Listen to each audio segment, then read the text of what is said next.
Hey, Cub fans! Thanks for joining us here on Randy Talks Cubs.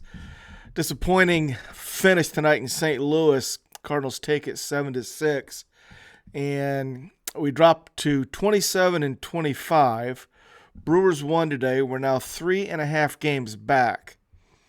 Our run differential has now dropped to the negative. We are now -2 in run differential. So it's a little bit of a spiraling out of control here, and I'm not sure what it's going to take to stop it. So um, let's do before we get into the details of tonight's game. Let me get you caught up on a couple of things I find interesting.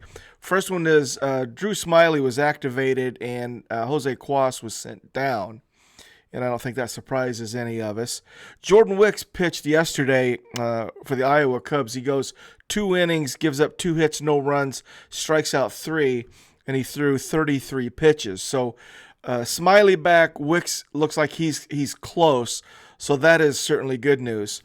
And I want to do a little bit of a PCA update for us. Since PCA was sent down, and I know when the decision was made to send him down, there's a lot of people, including myself, who were disappointed in that decision. And to be interested in how PCA reacts to that. And that's what I want to talk about. By all accounts, he showed up back in Iowa ready to go, focused, confident, and he hit the ground running. He is 10 for 19 with 4 doubles, 3 home runs, 7 RBIs, and 3 stolen bases since reporting back to Iowa. So he's been really hot. And there was something that happened in yesterday's game that I wanted to share with you. He had a very interesting at bat. Willie Peralta was pitching for the Indianapolis Indians, and Willie is a pitcher who's got 10 years of major league experience. And the first 2 pitches he threw to PCA were at him. In fact, the first one he threw behind PCA, and the next one was high, and PCA had to duck. So Iowa manager Marty Peavy comes out, and he's irate. Well, Marty Peavy gets launched for supporting PCA with having 2 balls thrown at him. So on the third pitch, the very next pitch that Willie Peralta threw, he turned on it, hit it 400 feet, 110 mile per hour exit velocity, and just hammered it. And it was the most entertaining part for me was the bat flip and his trip around the bases. It was pretty incredible. So I guess my point is he left Chicago, went back to AAA, and it just went lights out. He's got an attitude. There's a chip on his shoulder. His confidence level is high, and he's producing. So with the way things are for us and with what he's doing now, I'm going to anticipate we see him pretty soon. And an update on that, May 30th will be the first time he becomes eligible. When a position player goes down to Iowa, he's got to be there 10 days unless there's another injured list addition. So the PCA watch is really interesting. And so he's hot, he's lurking, and we're probably going to see him soon. So let's get back to the Cubs' loss tonight. Again, 7-6 in St. Louis. There's some good news in it. We left a lot of guys on base. We had missed opportunities, but we did have 12 hits, walked 3 times, struck out 8. We scored 3 runs in the 4th inning. We got 1 in the 7th and 2 in the 9th. We actually had the tying run at third base with 2 outs in the 9th when Christopher Morel grounded out. So it was close, and let's go through the scoring, then I'll tell you about how everybody did. We got 3 runs in the 4th inning. Tauch led off with a single. Seiya struck out, Belli flied to center, Tauch steals second. Morel walks, relatively an intentional walk, not an official intentional walk, but that's pretty much what happened with first base open. Michaelis didn't want to pitch to Christopher. Nico comes in, hits a double off the left field wall, just barely missed a 3-run home run, scoring Bush. So Bush comes up and singles and scores Nico. So Nico's double off the left field wall scores Tauch and Morrell. Then Bush singled, scoring Nico for the 3 runs in the 4th inning. So we got, what I liked about that inning is we got a couple of 2-out RBI clutch hits, which was sort of a breath of fresh air. We haven't been doing that. So a couple of clutch hits by Nico and Michael Bush. We got another run in the 7th inning. It was unearned. Bush reaches on an uncharacteristic error by Goldie, Paul Goldschmidt, at first base. Dansby walked behind it, and then Wizzy doubled, scoring Bush. Then here's a missed opportunity. We got 1 out, runners on 2nd and 3rd. Amaya strikes out one of his 3 strikeouts. Then Tauch follows him with a ground out to second base. So leaving those 2 runners on 2nd and 3rd with just 1 out in the 7th inning, I felt like it was going to cost us, and that, to me, that's what happened. Missed opportunities in the 8th inning as well. We got 3 hits in the 8th, didn't score a run. Seiya singled, then he gets caught stealing, and it wasn't really a straight-up steal. Ball was in the dirt. He read it, took off. It didn't get away from the catcher far enough, and the catcher threw him out. So it was a base-running error more than it was a caught stealing for Seiya. And then Bellinger follows him with a single, Morrell with a single, Nico strike out, and Bush grounds out 4-3. So 3 hits in the 8th, no runs. Then in the 9th inning, we're down 7-4. Dansby singles, Madrigal singles. Madrigal had come in the defensive half of the 7th inning for Wizzy. I don't know if something happened to Wizzy. I don't know. I feel like it was too early for a defensive substitution that Council likes to do. But Madrigal comes in defensive half of the 7th inning for Wisdom, so he gets an at-bat in the 9th. He singles up the middle. Then Happ comes in pinch hitting for Amaya and hits the ball 390 feet to the right center field gap, flies out to center. Tauch then singles, scoring Dansby. Then Seiya flies out to left. He hit it hard, just missed it. It's a very frustrating 9th. Belli singles, Madrigal scores, so here we are. We're tying run on third base, and Morrell up, and we just fall short. Morrell grounds out unassisted to the second baseman. So I guess I don't know how to feel about it. We scored a lot of runs. We got 12 hits, lots of missed opportunities. So I guess it's better.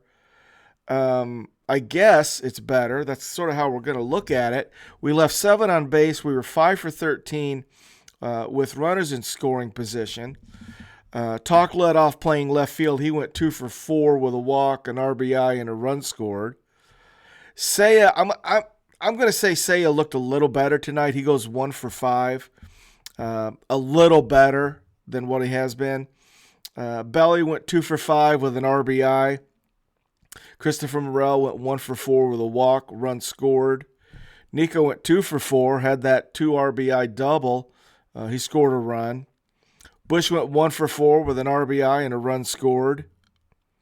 Dansby went 1 for 3 with a walk. Patrick Wisdom he went 1 for 3 with an RBI. Miguel Amaya, guys, Miguel struck out 3 times tonight. He's 0 for 3. Boy, our catcher position and offensive production is it's problems. And it was a problem tonight. And I started to think something has got to probably be in the works when Amaya struck out with 1 out in the 7th and runners on 2nd and 3rd. Infield was in. You got to put the ball in play. You know, that 7th inning, 2nd and 3rd, 1 out, infield in, Amaya's up. He's got to put the ball in play, and he fails, strikes out. So that was a tough one. So I don't know. We've got trouble. This lack of offensive production by our catchers is it's a problem. So offensively, a little bit better. Missed opportunities. A lot of guys looked better than they have. Let's go to the pitchers. I'll start with Jamison Tyone. JMO went 5 2/3 tonight, 9 hits, a walk, 3 Ks, 3 runs. His ERA bumped up from 2.2 up to 2.58. He threw 105 pitches tonight to get through the 5 2/3. And he gave up the 2 runs in the 3rd inning. But, the hits that he gave up, most of them, 4 or 5 of the 9 were not hit hard. So I think Jameson pitched really well. The 3rd inning, Donovan singled, wasn't hit hard. Nootbaar singled, wasn't hit hard. So he's got 1st and 2nd. Both singles weren't hit hard. And Nootbaar stole 2nd. In fact, Jameson gave up a couple of stolen bases today that sort of hurt us. He just wasn't paying attention. They just got good jumps on him. He didn't give Amaya a chance. So Nootbaar steals 2nd, and then Goldschmidt grounds up the middle to Nico. Had Nootbaar been at first, it would have been a double play. It would be out of the inning. Since we didn't get the double play, Goldie gets an RBI on a ground out. Then Arenado follows that with an RBI single. So, it was that 3rd inning for Jameson. One thing goes a little bit different. He gets out of that without any runs scored. So, his outing was he fought, he battled. I was fine with it. Luke came in for him with 2 outs and a runner on second base in the 6th. We're tied 3-3, and Luke strikes out Ciani. Luke comes in the 7th, gets Donovan and a fly out to Belli, and strikes out Nootbaar. So Luke Little came in, pitched an inning. He strikes out 2, so he looked good. He was pulled for Tyson Miller. Tyson comes in with 2 outs, nobody on in the 7th. Goldie ambushed him. He threw a fastball, left it up middle. Goldie turned on it for a double down the left field line. But then he gets Arenado to ground out slowly to short. Dansby handled it. So Tyson Miller pitched well. Luke Little pitched well. I thought Jameson pitched well enough. Not lights out, but well enough. And then, it's like 1 step forward, 2 steps back. And here's the 2 steps back. Mark Leiter Jr. comes in with an ERA of 0.9, and we know what Mark has been doing pretty much all season. So Mark comes in the 8th with a clean inning. We're up 4-3. Single to Burleson, single to Gorman, strikes out Herrera, gets Wynn to pop out to Bush. Then pinch hitter, the 48-year-old Matt Carpenter, gets a base hit, scores a run. Then Donovan singles and scores 2 runs. So that was a frustrating inning to watch Mark. So Mark goes 2/3 of an inning, gives up 4 hits, 1 strikeout, 4 runs. His ERA goes from 0.9 up to 2.61. I don't know. And Mark was due. Mark's been fantastic.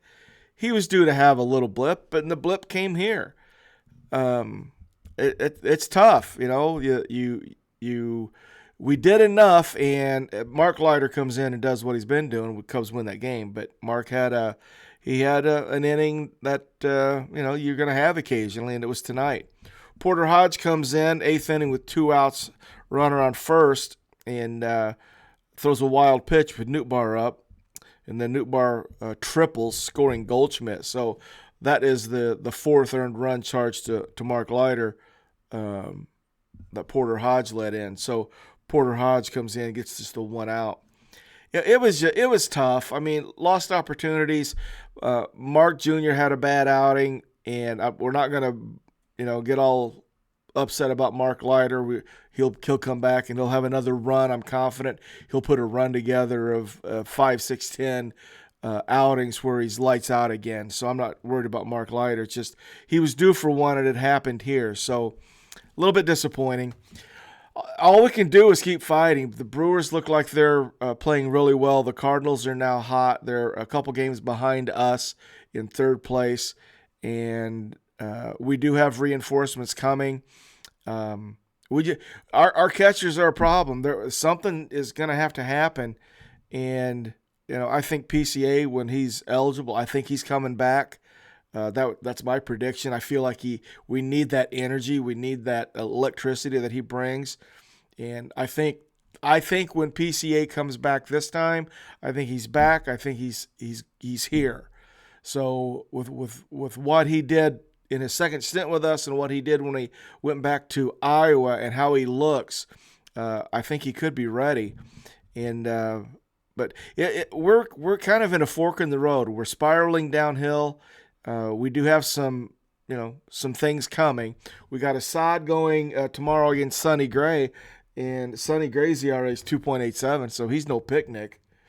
That Javier's going to have to pitch well. So we got to figure out a way to win this game tomorrow against the Cardinals. So that's the story from tonight. Cardinals 7, Cubs 6. We'll try again tomorrow. Go Cubs, go.